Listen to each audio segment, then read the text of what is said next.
It's 1 year now since I started my YouTube channel, and thanks to all of you, it's still running, and your nice feedback and the discussions about this nerdy synth stuff really kept me going.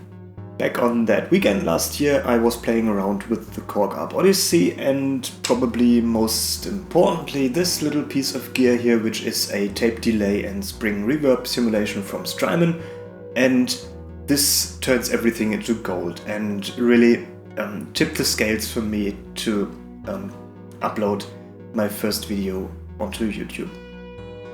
This first video, however, is not the first video that I ever created, because I picked the best one out of this series, but today I'd like to share with you the first video that I ever made, which is also a impro with the Korg Arp Odyssey. Before we switch to this video, let me give you a quick tour through my setup here, and it won't take long because it's not that much. Let's go. This is the Korg MS-20 Mini, which I bought in 2018, and this started my whole synth madness here. I still love it today because it's a very unique and a very characterful synthesizer.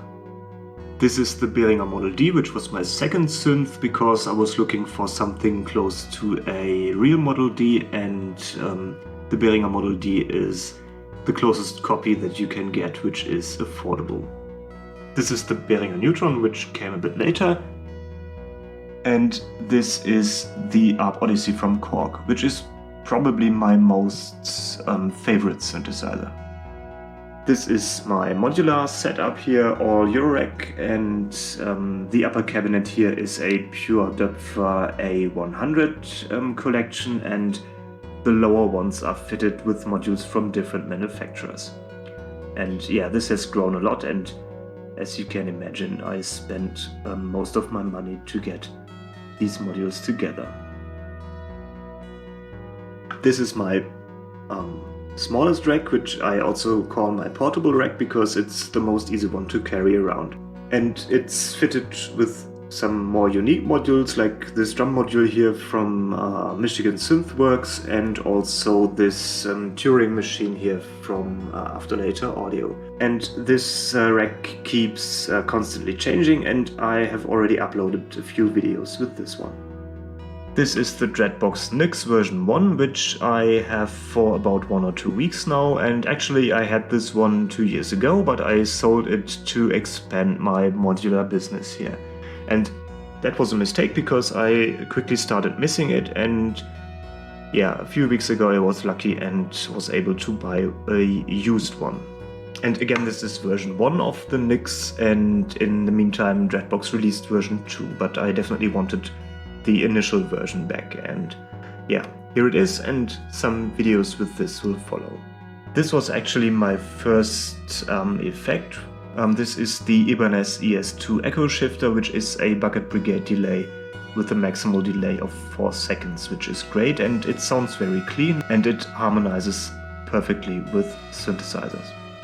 This is my Behringer rack, which is also the newest one, and on the left side here these are the Arp 2500 modules, and on the right side we have the System 100. And you will probably know this rack when you follow my channel, because I'm currently doing the reviews of these modules. These are some standalone devices.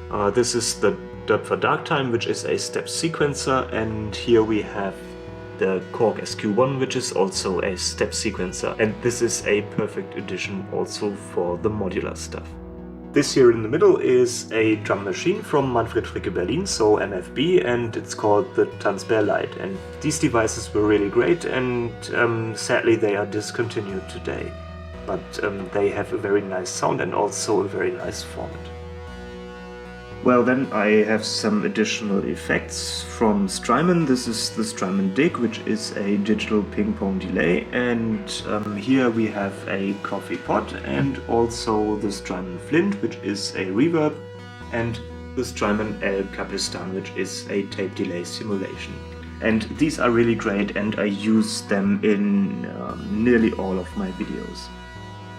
I usually record directly to the computer and use no fancy software here, but simply Audacity. So no multi-tracking here or any fancy post-processing. And when the computer is not around, I use this Tascam Porter Studio to record, and I use it mainly as a simple recorder and not for multi-tracking, because it is very limited. It's the budget version here. So this was the quick run through my electronic music setup. Let's now switch to the first video that I ever created and which didn't make its way onto YouTube until now.